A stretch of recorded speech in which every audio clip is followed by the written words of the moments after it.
National Cream-Filled Chocolates Day is a day dedicated to celebrating one of the world's most beloved confectionaries, cream-filled chocolates.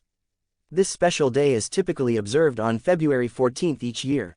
Cream-filled chocolates are a type of chocolate candy that is filled with a creamy, often flavored filling, such as vanilla, caramel, or fruit. The first known cream-filled chocolate was created in 1923 by the Cadbury Company, and since then, many other companies have developed their own versions. On National Cream-Filled Chocolates Day, chocolate lovers around the world celebrate by indulging in their favorite cream-filled chocolates, whether it's a classic Cadbury cream egg or a gourmet handmade truffle. In addition to simply enjoying these delectable treats, people also use the day to experiment with new cream-filled chocolate flavors or to make their own at home.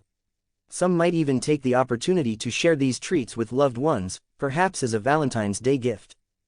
No matter how people choose to celebrate National Cream-Filled Chocolates Day, it's a day that's sure to bring a smile to anyone's face, and a little extra sweetness to their day.